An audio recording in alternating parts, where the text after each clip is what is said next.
Nous nous sommes tous au moins une fois posé des questions fondamentales. Qu'est-ce que l'univers et la vie? Nous nous demandons aussi si nous avons le pouvoir d'influencer le déroulement de notre vie afin d'améliorer le futur.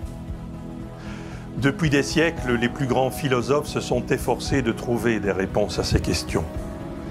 À l'aube du XIXe siècle, les découvertes et les expérimentations ont permis aux scientifiques de lever un voile sur les mystères de notre univers et d'entrevoir les énormes possibilités qu'il nous offre.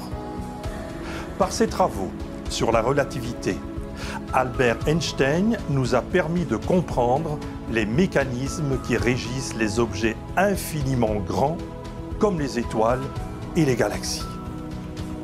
Mais beaucoup ignorent que le savant qui a révolutionné drastiquement la vie de tous les jours est le scientifique Max Planck, qui, avec la découverte de la physique quantique, a défini les lois régissant les particules infiniment petites qui composent la matière. Outre le laser, les transistors et les ordinateurs, le champ d'application de ces découvertes est si incroyablement vaste qu'il pourrait à terme permettre à l'homme d'améliorer le cours de son existence. Mais en fait, que sont exactement ces particules infiniment petites qui composent la matière? La réponse est stupéfiante. À notre échelle, la matière est constituée de particules bien positionnées dans l'espace et qui s'assemblent pour former des objets solides, des liquides ou des gaz. Par contre, pour observer l'univers de l'infiniment petit, nous devons laisser le monde des grands objets derrière nous et rétrécir des milliards et des milliards de fois à un niveau plus petit que les atomes. Nous entrons alors dans un domaine hallucinant et chaotique qui défie le bon sens et où les constituants de la matière présentent une dualité onde-corpuscule dont il est impossible de déterminer en même temps la position et la vitesse, ou qui peuvent être à plusieurs endroits à la fois. Par contre, dès qu'on les observe, ces ondes se transforment instantanément en particules ayant une position déterminée. Mais enfin, direz-vous, c'est tout à fait impossible. Mais si, c'est possible.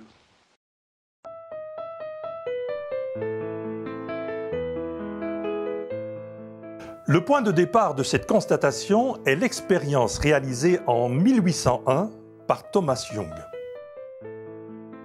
Mais, en premier lieu, réalisons l'expérience qui consiste à envoyer de minuscules billes vers un écran au travers d'une plaque percée de deux petites fentes. Les traces d'impact sur l'écran vont consister en deux traits grossiers et parallèles, ce qui est normal. Eh bien, Thomas Young avait réalisé une expérience similaire, mais en remplaçant les microbilles par un rayon lumineux. Par cette expérience, extraordinaire et pourtant très simple, Thomas Young a démontré que la lumière était une onde. Eh bien, nous allons reproduire cette expérience au moyen d'un petit peu de matériel. Tout d'abord, un laser. Un petit laser que l'on trouve dans le commerce. Un miroir, un simple miroir. Une règle et un cutter. Et pour terminer, quelques pinces à linge. Pour réaliser cette expérience, nous allons d'abord coller côte à côte deux lames de cutter. Ensuite, au moyen du cutter et d'une règle, nous allons tracer deux fines lignes très rapprochées sur l'envers du miroir, dans le tain. Ensuite, il nous restera à diriger le rayon du laser vers les deux petites fentes et à observer le résultat sur l'écran qui se trouve derrière le miroir.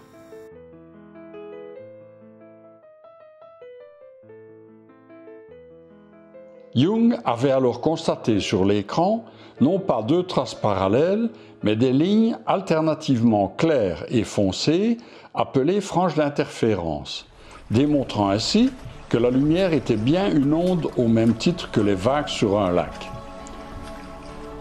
En effet, ces franges apparaissent car les deux fentes se comportent comme deux sources d'ondes. Les ondes émises par ces deux sources interfèrent alors entre elles en produisant des maximums et des minimums qui s'observent sur l'écran.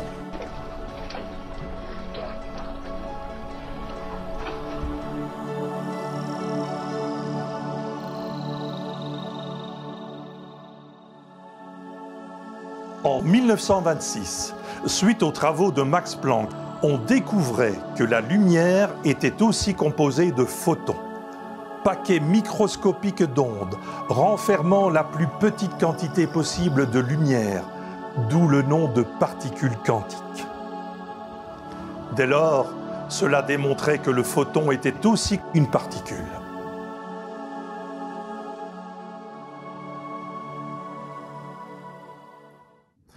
Par la suite, plusieurs scientifiques ont eu l'idée de réaliser la même expérience que Thomas Young, mais en projetant un à un des photons de lumière sur un écran, via deux fentes très fines et très rapprochées. Ils ont alors constaté avec stupéfaction que les fameuses franges d'interférence apparaissaient sur l'écran. Cela voulait donc dire que chaque photon passait en même temps par les deux fentes, confirmant ainsi que même une à une, les particules subatomiques étaient bien des ondes. Mais ce qui est encore plus extraordinaire, c'est que lorsqu'ils observaient ce phénomène au moyen d'un appareil approprié, afin d'étudier par quelle fente les photons passaient, les traces d'impact sur l'écran n'étaient plus des franges d'interférence, mais deux lignes parallèles comme dans le cas des microbilles. Il était donc évident que ces objets quantiques se transformaient d'ondes en particules, comme s'ils étaient conscients de l'observation dont ils faisaient l'objet.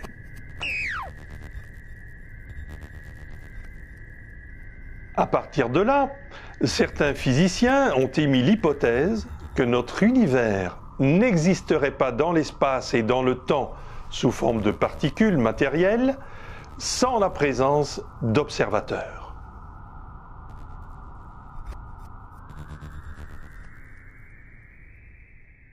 Mais enfin, direz-vous, avant l'existence de l'homme, observant l'univers autour de lui, cet univers existait déjà, et cela depuis 14 milliards d'années? C'est exact. Mais attendez la suite. Nous sommes en 1927. Charles Lindbergh entre dans la légende en devenant le premier pilote à traverser l'Atlantique en solitaire. La même année, John Wheeler a poussé plus loin l'expérience des fentes de Young avec des particules quantiques. Il a imaginé un système qui permettait d'observer ces particules, toujours sous forme d'ondes, juste avant qu'elles n'atteignent l'écran.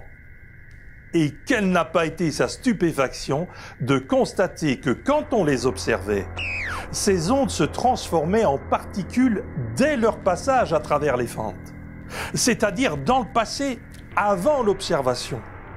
En d'autres termes, l'observation influençait le passé de ces objets quantiques.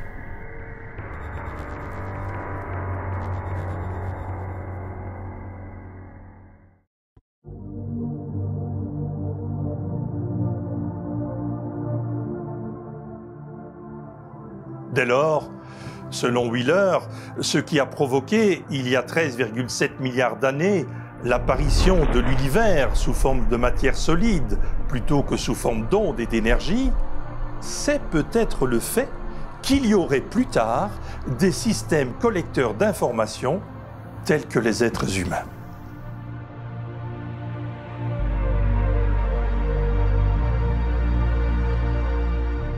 Mais alors, si la conscience des êtres vivants qui observent leur environnement peut transformer les objets quantiques en matière, ne pourrait-on pas supposer que notre conscience, nos désirs et nos intentions influencent l'univers matériel autour de nous? Eh bien, un scientifique français, René Péoche, en a fait le sujet de sa thèse de doctorat.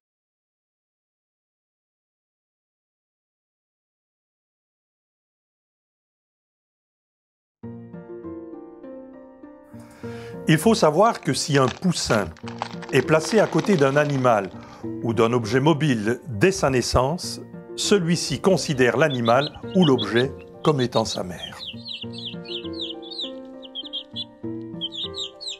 René Péhoche a donc conditionné un grand nombre de poussins afin qu'ils considèrent un petit robot électrique comme étant leur mère. Ce petit robot est conçu pour générer des mouvements aléatoires grâce à un circuit électronique. Si on y attache un crayon traceur et qu'on le place sur une feuille de papier, il va donc générer au hasard des tracés chaotiques.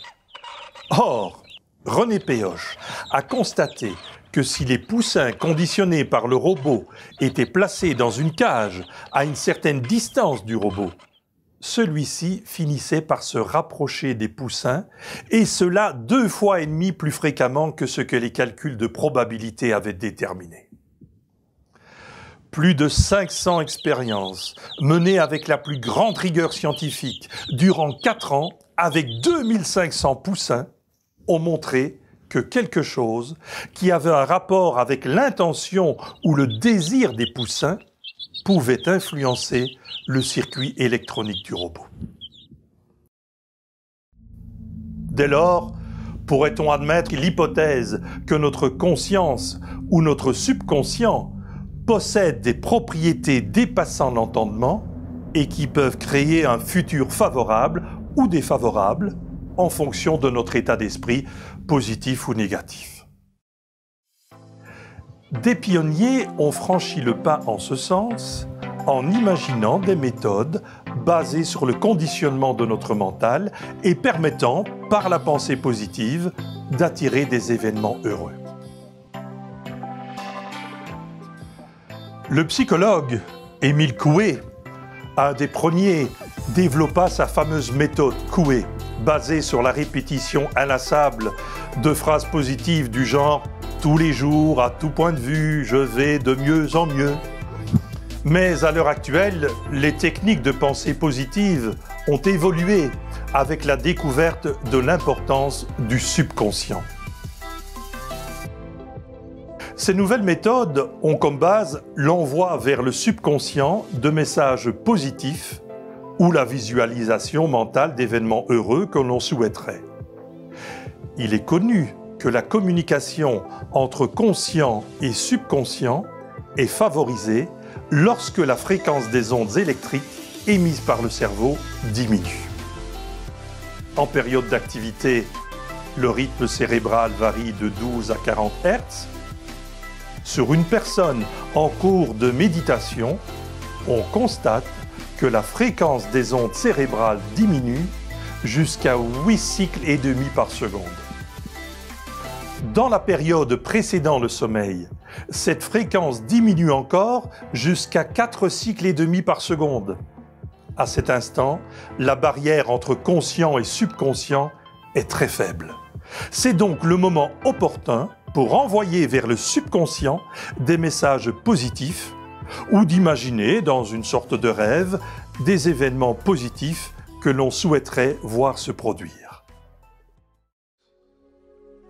Le bonheur d'exister dans cet univers extraordinaire.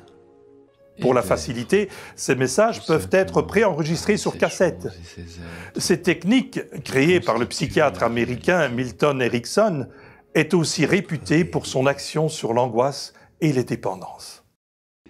Comme il y a une biochimie neuronale de la joie, de la tristesse, de la mélancolie, de la dépression, tout ça sont des neurotransmetteurs qui cohabitent, qui circulent dans un même milieu, qui s'auto-entretiennent parce que les neurotransmetteurs, il y a des émetteurs et des récepteurs. Et donc, quand on a une biochimie de la mélancolie et de la tristesse, eh bien, le milieu demande ces produits-là. Donc, on devient addict à ces neurotransmetteurs de la mélancolie, de la tristesse. Si on est dans la joie, dans l'espoir, dans le positivisme, c'est une autre biochimie. Et donc, c'est un cercle vertueux qui s'installe, et comme par hasard, il est contagieux. Donc, tout ça repose sur de la science pure et dure. La seule chose, c'est qu'au niveau quantique, on ne sait pas encore grand-chose, on ne comprend pas grand-chose, on sait que c'est de la magie, c'est équivalent à de la magie, c'est complètement magique, comme monde. Hein, comment veux-tu imaginer des particules qui sont à plusieurs endroits à la fois? C'est Harry Potter, quoi. Il faut être sérieux. Les monsieur, madame, tout le monde, comment comprendre le monde quantique? Donc, tout est possible dans le monde quantique. Ce qu'on est certain, c'est que c'est un monde de tous les possibles. C'est un monde de potentialité. Et que donc, en étant conscient, on le concrétise. Donc, si on est dans le potentiel de la tristesse, du malheur, de la peur, on va la créer. Si on est dans le monde positif, il y a de fortes chances qu'on va créer ces désirs plutôt que ces peurs. Voilà, ce sont des postulats, mais il y a quand même des tas d'éléments qui vont en faveur, hein, puisque dans le monde quantique, tout est possible. C'est toi qui lis la route, c'est comme un lecteur de... Nous avons connu les anciennes cassettes il y a 30 ans, c'est la même chose, c'est la tête de lecture, quoi. Le présent, c'est la tête de lecture. Et le monde se révèle progressivement en fonction de ta pensée et des choses que tu peux développer. C'est assez fantastique comme monde, finalement. Mais avec l'avènement des technologies modernes, des outils électroniques ont été inventés qui permettent à volonté de faire diminuer la fréquence des ondes cérébrales. Les appareils les plus courants sont les neurofeedback et les stimulateurs audiovisuels. Sous le nom barbare de neurofeedback se cache simplement un petit électroencéphalographe qui mesure l'amplitude des ondes cérébrales émises par notre cerveau et qui les visualise sur un écran. Le jeu consiste alors à augmenter la quantité de ces ondes de fréquence lente en se relaxant. On peut alors écouter des messages positifs préenregistrés qui vont être transmis directement au subconscient. Avec l'avènement des nouvelles technologies, le biofeedback a pris l'apparence de ce petit appareil.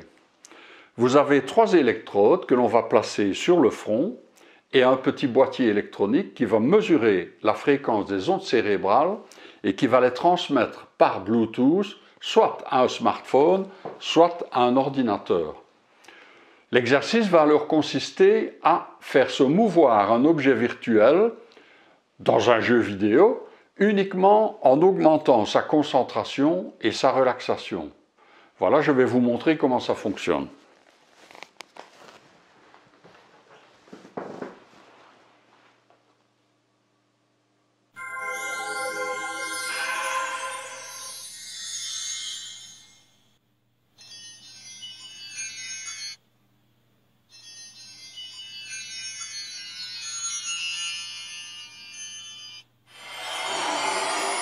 En moins d'un quart d'heure, on atteint alors un état serein de conscience modifiée équivalent à 1 heure de méditation.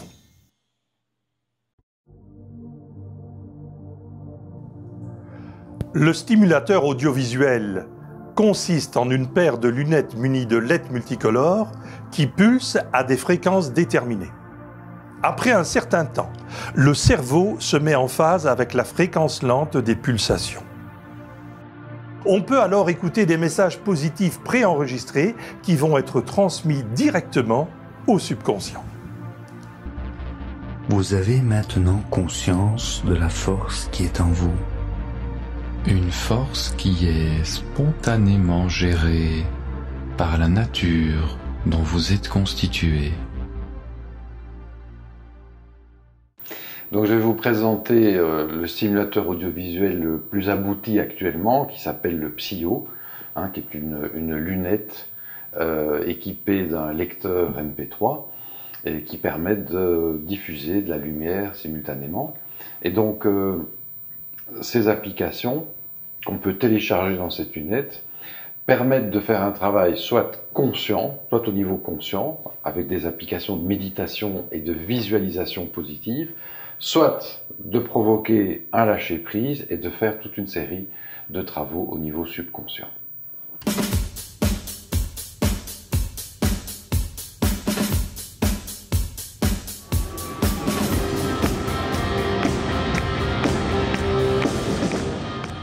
Bien sûr, ces appareils ne sont pas des moyens miraculeux qui vont nous permettre de devenir riches et célèbres sans effort.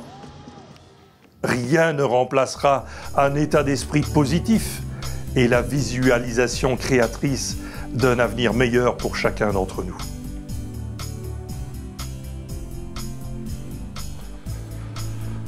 Comme on le voit, le réel autour de nous et le déroulement de notre vie sont guidés par des phénomènes dont on commence seulement à entrevoir les lois mystérieuses. Malheureusement, ces phénomènes sont ignorés de la grande masse, car dans les écoles actuellement, on étudie toujours les théories élaborées au XVIIe siècle et on néglige les découvertes extraordinaires qui ont été faites dès le XIXe siècle, comme par exemple la physique quantique et la théorie de la relativité. En conséquence, un fossé énorme se creuse entre l'élite scientifique et le peuple.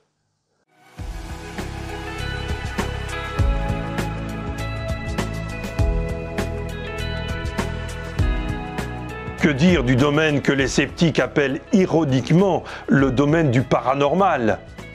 Dès lors, ne devrait-on pas envisager d'étudier scientifiquement les phénomènes comme la transmission de la pensée, la prémonition et toutes ces singularités qui font sourire les gens raisonnables? Car toutes ces choses inexpliquées sont peut-être simplement des phénomènes physiques dont on ne connaît pas encore les lois.